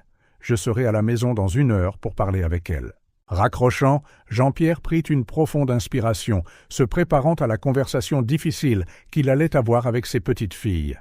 Elles étaient si jeunes, et pourtant elles avaient tant affronté. Il espérait seulement que bientôt, il pourrait leur donner la nouvelle qu'elles attendaient depuis si longtemps. Leur mère rentrait à la maison. En rentrant chez lui, Jean-Pierre sentit la tension dans sa poitrine grandir. Les jours à venir seraient cruciaux. Chaque mouvement devait être parfaitement synchronisé, chaque détail méticuleusement exécuté. La moindre erreur pourrait coûter non seulement la liberté d'Isabelle, mais potentiellement sa vie. Pourtant, alors qu'il approchait de sa maison, voyant les lumières accueillantes briller à travers les fenêtres, Jean-Pierre sentit une vague de détermination renouvelée. Pour Isabelle, pour Camille et Sophie, pour sa famille, il affronterait n'importe quel obstacle. Le plan était établi. L'équipe était prête. C'était maintenant une course contre la montre pour sauver Isabelle et exposer la vérité avant qu'il ne soit trop tard. L'aube se leva, froide et grise, comme si le ciel lui-même reflétait l'ambiance tendue. Jean-Pierre Dubois, accompagné de son équipe, arriva aux portes du Repos éternel dans un convoi de véhicules officiels. L'inspecteur Moore menait le groupe, l'ordonnance du tribunal à la main, tandis que le docteur Bernard et une équipe médicale attendaient avec anxiété d'évaluer Isabelle. Alors qu'il se présentait à l'entrée, Jean-Pierre sentit son cœur battre à tout rompre. Des mois de planification, d'enquête et d'angoisse avaient mené à ce moment. Police. Nous avons une ordonnance du tribunal. La voix de l'inspecteur Moore résonna dans l'interphone. Un moment de silence tendu s'ensuivit avant que les portes ne commencent à s'ouvrir lentement. Le docteur Élise Fournier, la directrice de la clinique, les attendait à l'entrée, son visage un masque de préoccupation feinte. « Inspecteur, c'est très irrégulier. Nos patients ont besoin de paix et… » « Docteur Fournier, interrompit Jean-Pierre, sa voix chargée d'autorité. « Nous sommes ici pour récupérer ma fille, Isabelle Dubois, et pour enquêter sur les pratiques de cet établissement. Veuillez coopérer. » La façade professionnelle de la directrice se fissura momentanément, révélant une lueur de panique. « Monsieur Dubois, il doit certainement s'agir d'un malentendu. Votre fille est ici volontairement, sous traitement, et… » L'inspecteur Moore s'avança, présentant les documents. « Docteur Fournier, nous avons des preuves substantielles de fraude médicale et d'enfermement forcé. Je vous suggère une coopération totale, où vous ferez face à des accusations supplémentaires pour obstruction à la justice. » La confrontation qui suivit fut tendue. Les médecins et les infirmières furent interrogés, les documents saisis et chaque recoin de la clinique passé au peigne fin. Jean-Pierre, accompagné du docteur Bernard et de 2 officiers, se dirigea directement vers la chambre d'Isabelle. En ouvrant la porte, la vue qui s'offrit à eux brisa le cœur de Jean-Pierre. Isabelle était assise dans le même fauteuil où il l'avait vue auparavant, regardant fixement par la fenêtre. Elle semblait encore plus fragile, si c'était possible. Isabelle appela doucement Jean-Pierre, entrant prudemment. Lentement, comme si elle se réveillait d'un profond rêve, Isabelle tourna la tête. Ses yeux, autrefois troubles, semblèrent retrouver une lueur de clarté en reconnaissant son père. « Papa ?» murmura-t-elle, sa voix rauque de désuétude. Des larmes jaillirent des yeux de Jean-Pierre. « Oui, ma chérie, je suis là. On te ramène à la maison. » Le docteur Bernard s'approcha doucement, expliquant la situation d'un ton réconfortant. Pendant ce temps, l'équipe médicale effectuait une première évaluation. « Elle est lourdement sédatée », informa le docteur Bernard à Jean-Pierre après quelques minutes. « Nous aurons besoin d'un protocole de désintoxication prudent, mais elle est assez stable pour être transférée. » Avec une infinie précaution, Isabelle fut préparée pour quitter la clinique.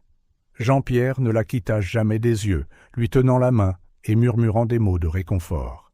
Quitter la clinique semblait surréaliste, un flou d'activité et de chaos. Des journalistes s'étaient rassemblés aux portes, attirés par la présence policière. Jean-Pierre protégea Isabelle du mieux qu'il put, la guidant dans une ambulance qui attendait. Pendant le trajet vers un hôpital privé sécurisé, Jean-Pierre observa sa fille.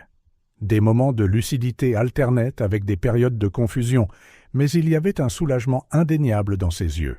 « Les filles ?» demanda Isabelle à un moment donné, sa voix à peine audible. « Elles vont bien, mon amour », l'assura Jean-Pierre, lui serrant doucement la main. « Elles ont hâte de te voir. » À l'hôpital, Isabelle fut rapidement installée dans une suite privée. Une équipe de spécialistes, dirigée par le docteur Bernard, commença le délicat processus de désintoxication et d'évaluation.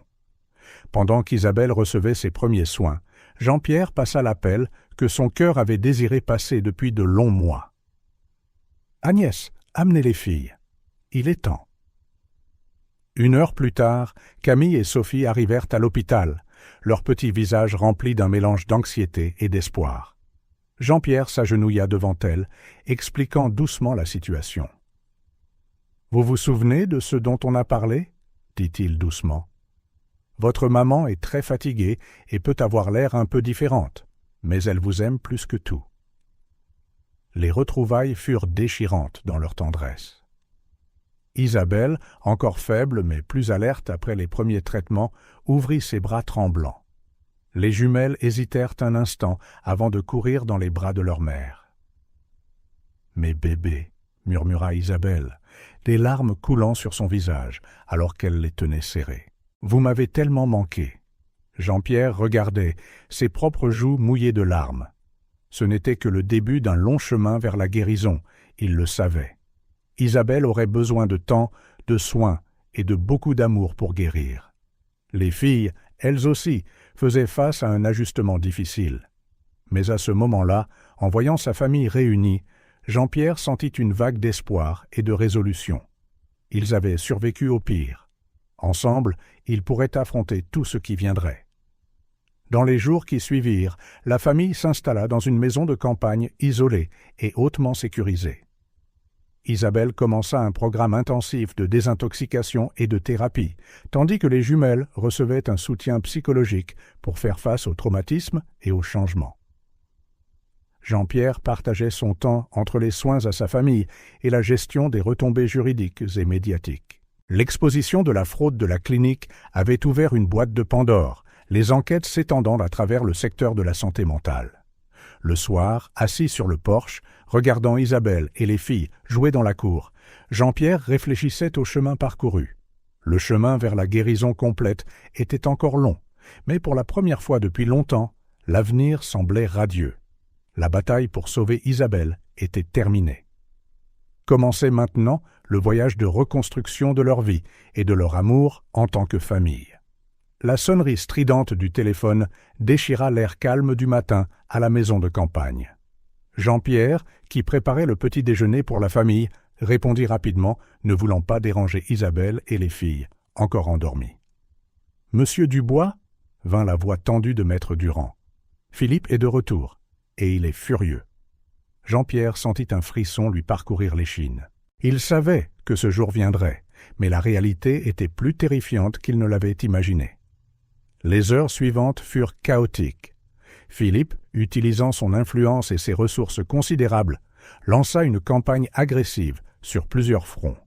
D'abord vinrent les actions en justice. Maître Durand rappela, l'air épuisé. Il conteste la libération d'Isabelle, affirmant qu'elle est un danger pour elle-même et les enfants. Il demande une audience d'urgence pour reconsidérer sa garde. Jean-Pierre serra les poings, la colère bouillonnant en lui. Il n'a aucune preuve. Nous avons toute la documentation montrant la fraude. Oui, mais il joue un jeu sale, expliqua maître Durand. Il soumet des vidéos montées d'Isabelle dans ses pires moments à la clinique, peignant un tableau d'instabilité. Alors que Jean-Pierre digérait cette nouvelle, Gaspard, son enquêteur, fit irruption dans la cuisine, ordinateur portable en main. « Vous devez voir ça », dit-il gravement, tournant l'écran vers Jean-Pierre. Sur l'écran, un présentateur de nouvelles au visage solennel parlait. Des sources proches de la famille Dubois affirment que l'héritière, Isabelle Dubois, a été enlevée d'une clinique de santé mentale par son père, mettant en danger sa propre sécurité et celle de ses filles jumelles. Jean-Pierre regarda, horrifié, Philippe apparaître à la caméra, son expression un masque parfait d'inquiétude et de chagrin. « Je veux seulement que ma femme reçoive le traitement dont elle a besoin, » dit-il, sa voix épaisse d'une fausseté évidente. « Et je veux protéger mes filles. Elles ne sont pas en sécurité avec quelqu'un dans un état mental aussi fragile. » Il manipule les médias, dit Gaspard en fermant la vidéo. Il plante des histoires, répand des rumeurs. Il essaie de faire basculer l'opinion publique de son côté. Jean-Pierre sentit le poids du monde sur ses épaules. Il s'attendait à un combat difficile, mais la cruauté et la ruse de Philippe le prenèrent par surprise. À ce moment, Isabelle entra dans la cuisine, le visage pâle et les yeux écarquillés de peur. « J'ai entendu, » dit-elle doucement. « Il nous poursuit, n'est-ce pas ?» Jean-Pierre traversa la cuisine en 3 longues enjambées, enveloppant Isabelle dans une étreinte protectrice. « Je ne le laisserai plus te faire de mal, » jura-t-il férocement. « Ni aux filles. » Mais les menaces continuaient de s'accumuler. Les rapports de sécurité indiquaient que Philippe avait engagé des enquêteurs privés pour suivre l'emplacement de la famille. Il y eut des tentatives de piratage des systèmes de sécurité de la propriété.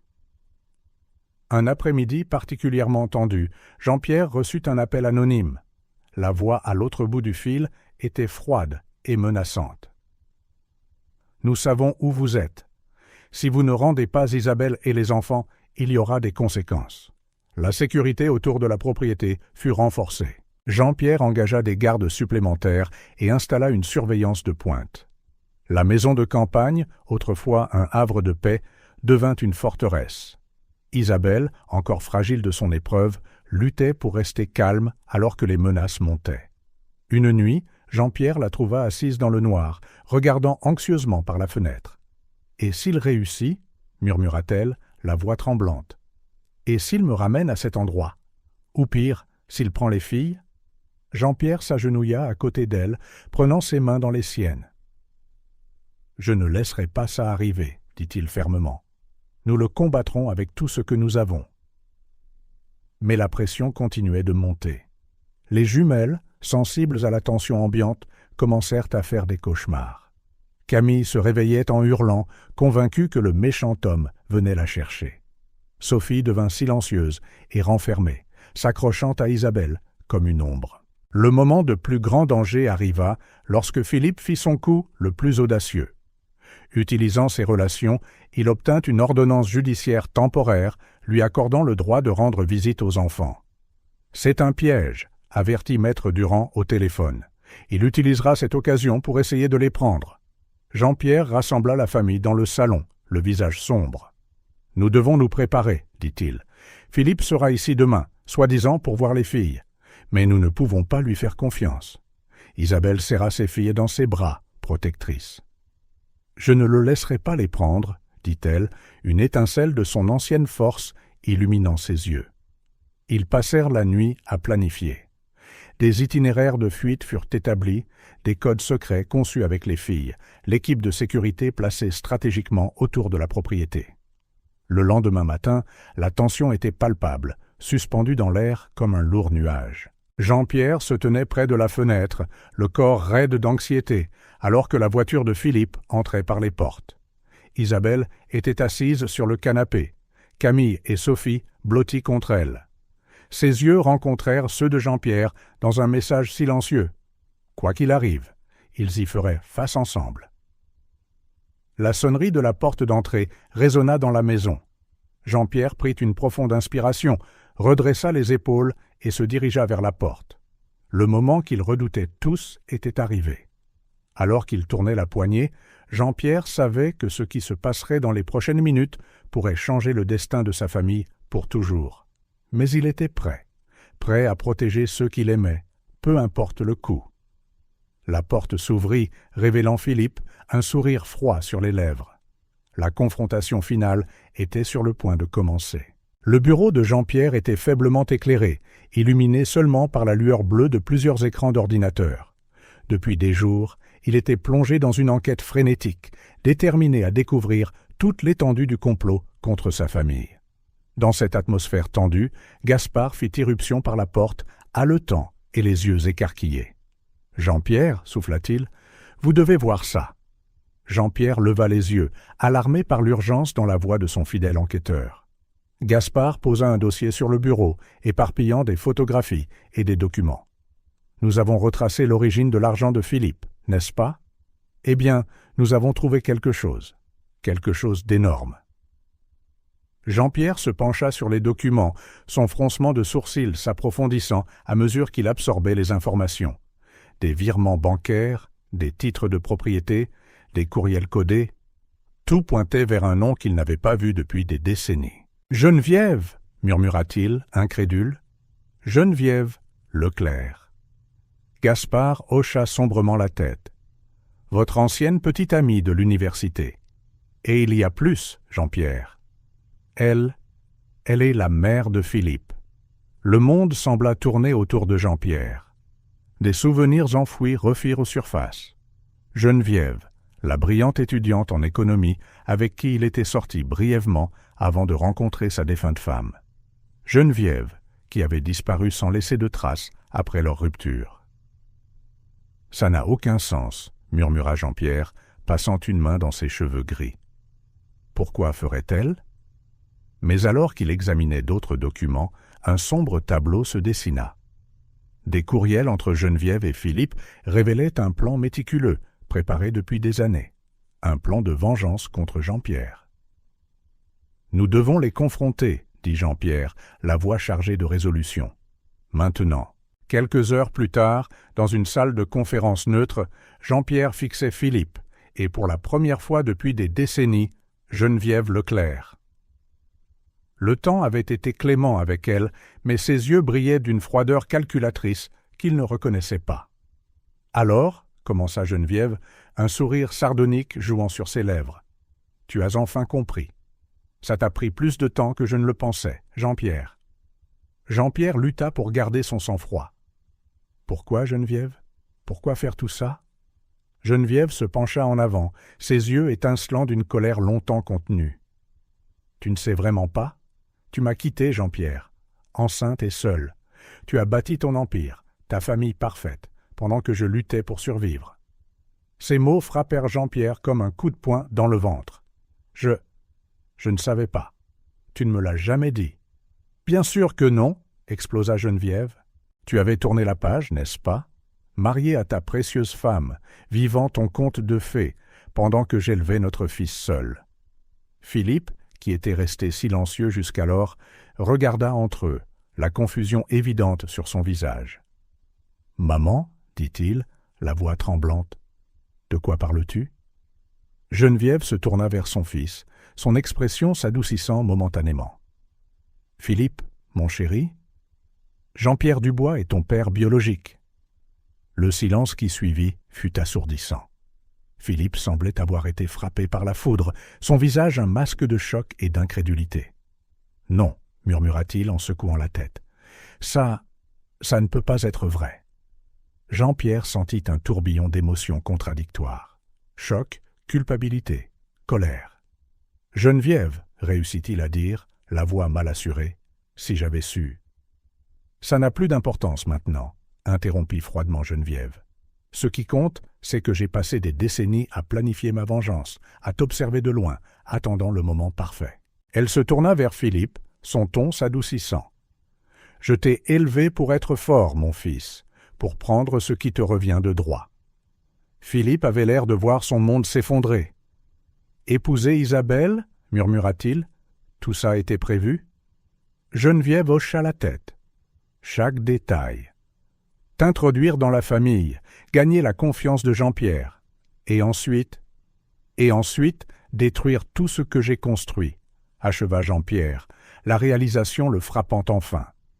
Enfermer Isabelle, contrôler les enfants et l'entreprise, tout ça faisait partie de ton plan. Geneviève sourit, froide et satisfaite. Tu as toujours été brillant en affaires, Jean-Pierre, mais si aveugle quand il s'agissait des gens. Jean-Pierre sentit le poids de décennies de tromperie et de manipulation.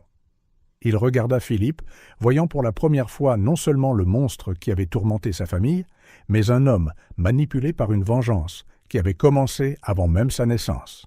« Philippe, dit-il doucement, je suis désolé. Pour tout, si j'avais su. » Mais Philippe se leva brusquement, son visage tordu de fureur et de confusion. « Non, cria-t-il, n'essaie pas de jouer au père maintenant, tu n'en as pas le droit. » Geneviève sourit d'un air triomphant. « Tu vois, Jean-Pierre, tu as perdu. Ton empire, ta famille, tout s'effondre autour de toi. » Pourtant, en regardant la scène se dérouler, Jean-Pierre réalisa quelque chose. La vengeance de Geneviève, aussi élaborée soit-elle, avait une faille fatale. Elle avait sous-estimé le pouvoir de l'amour et de la vérité. « Tu as tort, Geneviève, dit-il, sa voix gagnante en force. Ma famille est plus forte que tu ne le penses. Et maintenant que la vérité était révélée, nous pouvons commencer à guérir. » Il se tourna vers Philippe, qui semblait toujours perdu et furieux. « Fils, dit-il, le mot semblant étrange, mais rempli d'émotion. Je sais que je ne peux pas défaire le passé, mais peut-être que nous pouvons construire un avenir ensemble, si tu le veux. » Philippe hésita, des décennies de colère et de ressentiment luttant contre la révélation soudaine de sa véritable filiation. « J'ai besoin de temps, » marmonna-t-il finalement. Geneviève regardait son plan de vengeance si soigneusement élaboré s'effilocher sous ses yeux. « Ne sois pas idiot, Philippe, siffla-t-elle. Souviens-toi de tout ce qu'il nous a fait, de tout ce que nous avons souffert. » Mais Philippe s'éloigna, quittant la pièce sans regarder en arrière, abandonnant Jean-Pierre et Geneviève face à face. « Ce n'est pas fini, » menaça Geneviève, ses yeux enflammés de rage. Jean-Pierre hocha solennellement la tête. « Tu as raison, ce n'est pas fini. Mais pas de la manière que tu avais prévue, Geneviève. La vérité est sortie maintenant, et avec elle vient la chance de guérir et de se racheter. » Alors que Geneviève sortait en trombe, furieuse mais vaincue, Jean-Pierre sentit un nouveau défi se profiler. Comment allait-il annoncer à Isabelle et aux filles ce rebondissement choquant? Comment pourrait-il reconstruire une famille sur les cendres de décennies de mensonges? Mais pour la première fois depuis des mois, il sentit une lueur d'espoir. La vérité, aussi douloureuse soit-elle, offrait un chemin vers la guérison. Et Jean-Pierre était déterminé à suivre ce chemin, aussi difficile soit-il. En quittant la salle de conférence, il passa un appel. « Isabelle, il faut qu'on parle. Il y a quelque chose que tu dois savoir. » L'avenir était incertain, mais une chose était claire. La famille Dubois y ferait face ensemble, plus forte et plus unie que jamais. 1 an s'était écoulé depuis ce matin fatidique au château de Valois. L'automne revêtait les arbres du jardin de teintes dorées et pourpres, une métaphore appropriée de la transformation que la famille avait subie. Jean-Pierre observait depuis la fenêtre de son bureau Isabelle se promener dans le jardin, tenant les mains de Camille et Sophie. Le contraste entre l'Isabelle d'il y a 1 an, fragile, effrayée et surmédicamentée, et la femme forte et radieuse qu'elle était maintenant, était saisissant. « Es-tu sûre d'être prête pour ça ?» demanda doucement Jean-Pierre, remarquant la tension dans les épaules de sa fille, alors qu'elle jetait un coup d'œil vers la porte d'entrée. Isabelle se tourna vers lui, une détermination féroce brillant dans ses yeux. « Plus que prête, papa. Il est temps que nous fermions ce chapitre une bonne fois pour toutes. » Ensemble, ils se dirigèrent vers l'entrée, leurs pas résonnant dans le calme du matin. Jean-Pierre remarqua 2 voitures garées à l'extérieur, la voiture de sport de Philippe et une berline élégante qu'il reconnut comme appartenant à Geneviève. La confrontation finale était sur le point de commencer. En entrant dans le salon, ils trouvèrent Geneviève et Philippe, tous deux visiblement tendus et surpris par leur arrivée inattendue. « Tiens, tiens, dit Geneviève, son ton mielleux, et ses yeux froids comme la glace. Quelle désagréable surprise. Philippe resta silencieux, son regard passant nerveusement de Jean-Pierre à Isabelle, un mélange de culpabilité, de colère et de confusion tourbillonnant dans son expression. Jean-Pierre s'avança, la posture droite et la voix ferme. « C'est fini, Geneviève. Nous savons tout. Ton complot de vengeance, la manipulation, chaque détail sordide de ta conspiration. » Geneviève rit, un son creux qui résonna dans la pièce. « Et que comptes-tu faire exactement à ce sujet, Jean-Pierre? Tout exposer et risquer ton précieux empire, ton héritage? » « Il ne s'agit plus d'empires ou d'héritage, Geneviève, » répondit Isabelle cette fois, se plaçant à côté de son père. Bien que sa voix ait été faible et hésitante il y a seulement quelques mois, elle sonnait maintenant claire et forte. Il s'agit de justice et de protéger les gens que nous aimons.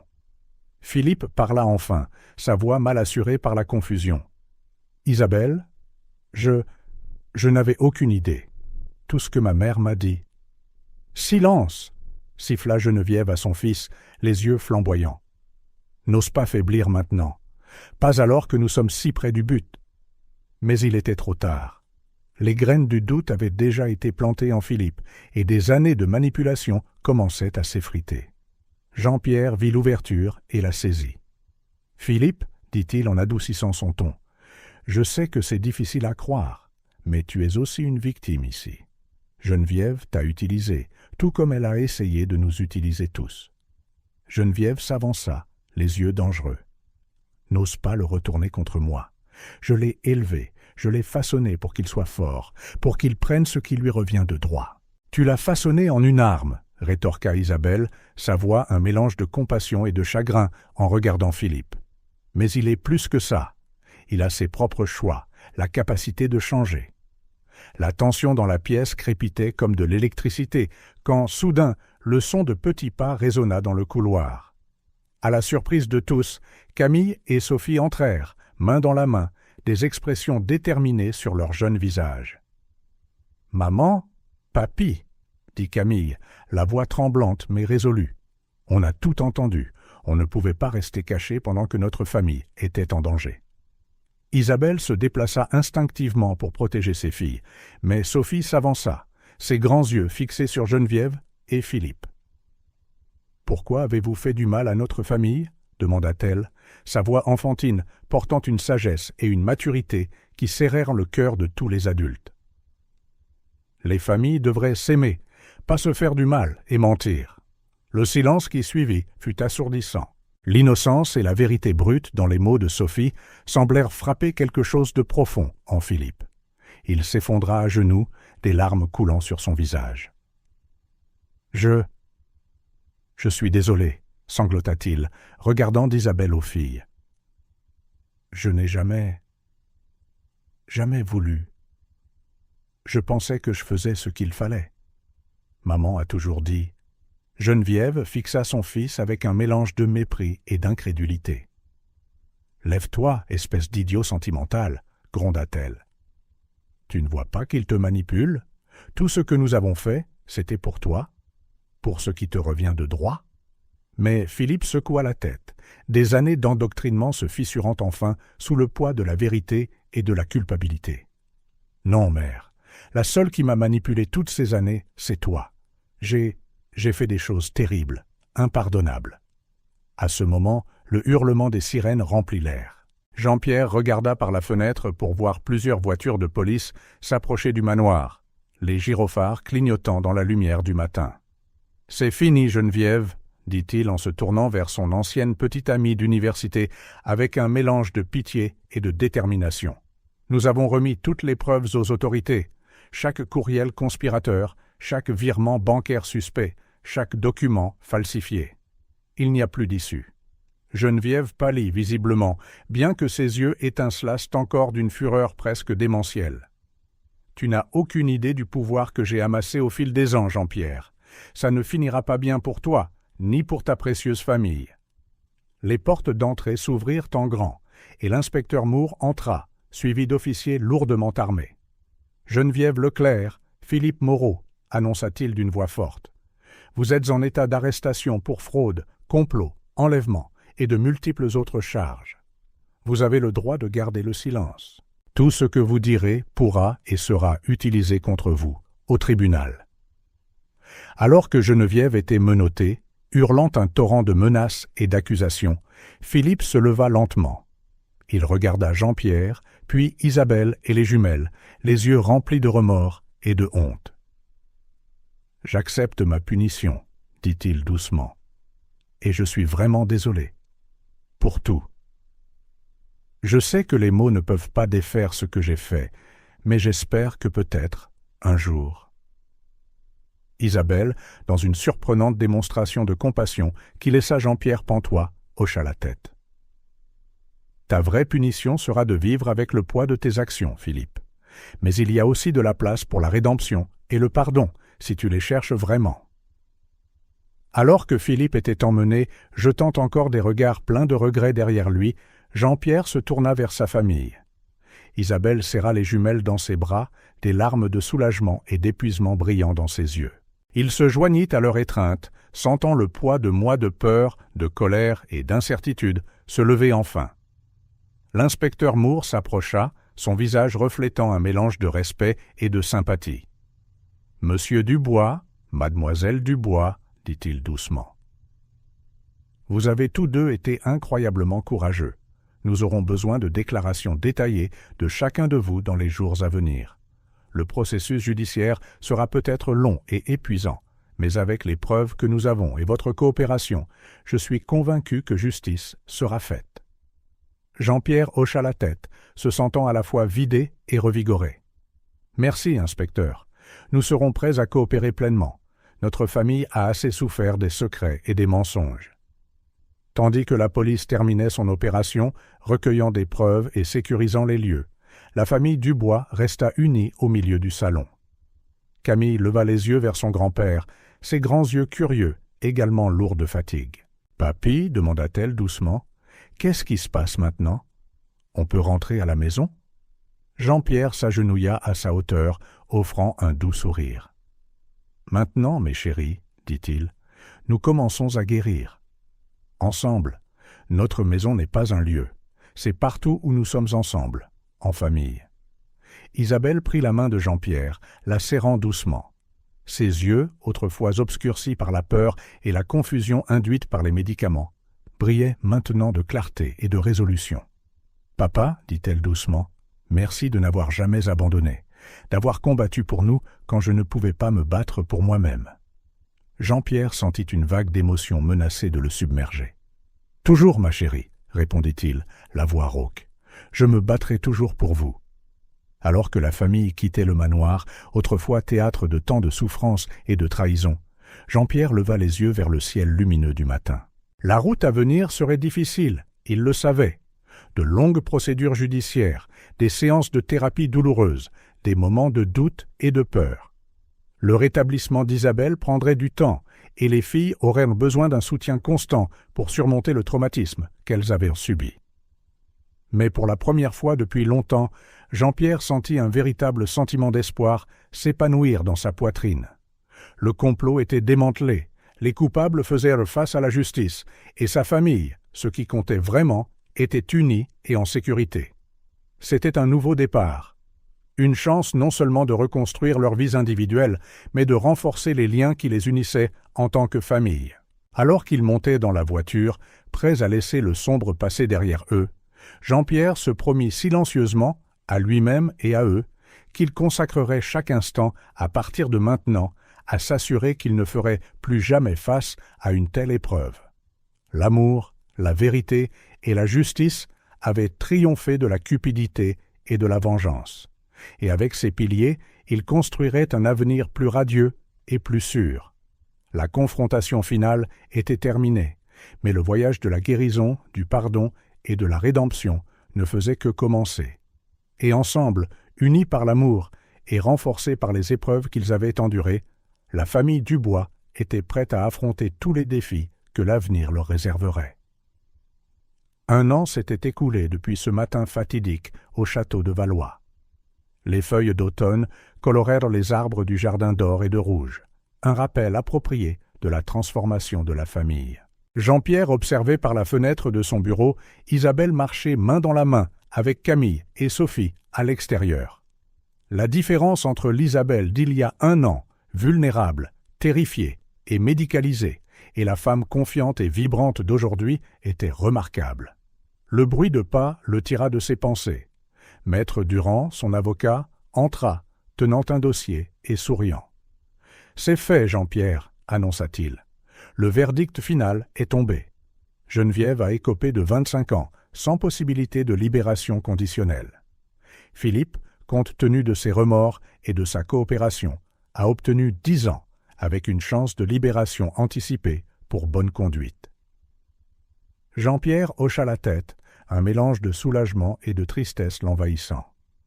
Et les autres, les médecins de la clinique, les cadres corrompus? Tous condamnés. La justice a été rendue, mon ami. Après le départ de Maître Durand, Jean-Pierre se reconcentra sur le jardin.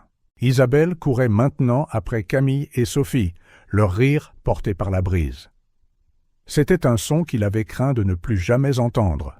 Le rétablissement d'Isabelle avait été lent et parfois douloureux. Des semaines de désintoxication, des mois de thérapie intense. Mais sa force intérieure, ainsi que le soutien indéfectible de sa famille, l'avaient ramenée. Il y a 2 mois, elle avait officiellement repris le contrôle de l'entreprise familiale, apportant une nouvelle énergie et une nouvelle vision. Les jumelles, quant à elles, s'épanouissaient d'une manière que Jean-Pierre osait à peine espérer. Avec l'aide de thérapeutes spécialisés et l'amour constant de la famille, Camille et Sophie surmontèrent progressivement leur traumatisme. Aujourd'hui, elles étaient des filles vives et confiantes, désireuses d'explorer le monde. Jean-Pierre descendit les escaliers et sortit, souriant à la vue des 3 femmes les plus importantes de sa vie. « Papy, cria Sophie en se précipitant vers lui. « Viens jouer avec nous !» En riant, Jean-Pierre se joignit à leur jeu, poursuivant et étant poursuivi par les jumelles hilars. Isabelle regardait, les yeux brillants de bonheur. Plus tard, pendant que les filles faisèrent la sieste dans le salon, Jean-Pierre et Isabelle s'assirent sur le porche, profitant de l'après-midi paisible. « Papa, » commença doucement Isabelle, « j'ai reçu une lettre de Philippe aujourd'hui. » Jean-Pierre se redressa, surpris. Qu'est-ce qu'il disait? Isabelle sourit tristement. Il essaie vraiment de changer. Il suit une thérapie, prend des cours. Il s'est encore excusé. A demandé si un jour, quand il sortirait, il pourrait essayer de reconstruire une sorte de relation avec les filles. Jean-Pierre resta silencieux un moment, réfléchissant. « Qu'en penses-tu »« Je pense que le pardon est puissant, » répondit Isabelle, le regard tourné vers l'horizon. « Cela ne signifie pas oublier ou excuser ce qui s'est passé, mais cela nous libère. Et peut-être que cela donne à Philippe la chance de rédemption dont il a besoin. » Jean-Pierre hocha la tête, ressentant une vague de fierté et d'admiration pour sa fille.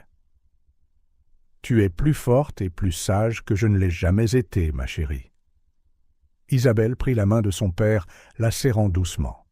« J'ai appris du meilleur, papa.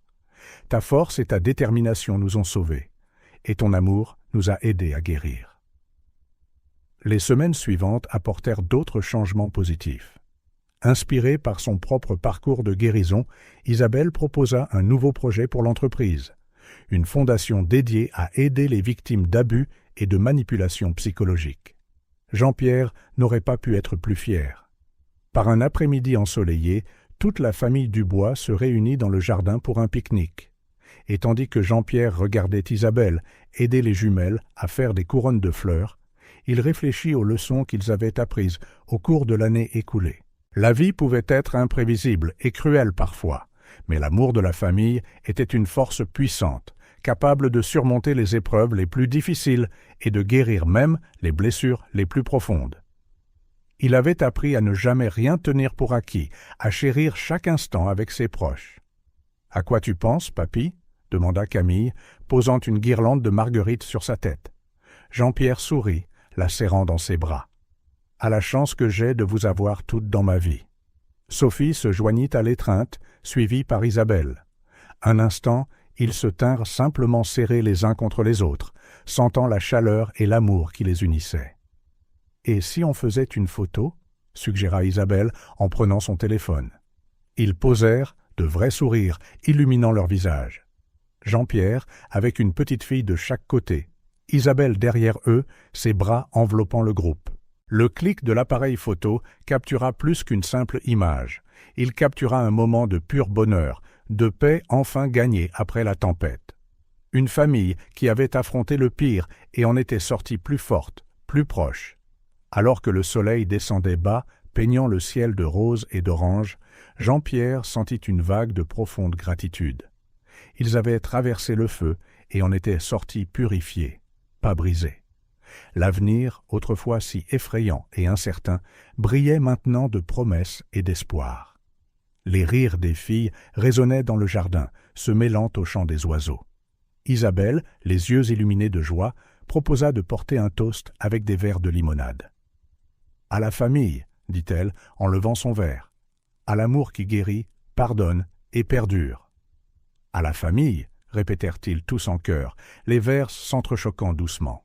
Et tandis que le crépuscule s'installait doucement sur le domaine Dubois, Jean-Pierre sut que, quoi que l'avenir leur réserve, ils y feraient face ensemble, plus forts, plus sages et unis par le lien indéfectible de la famille.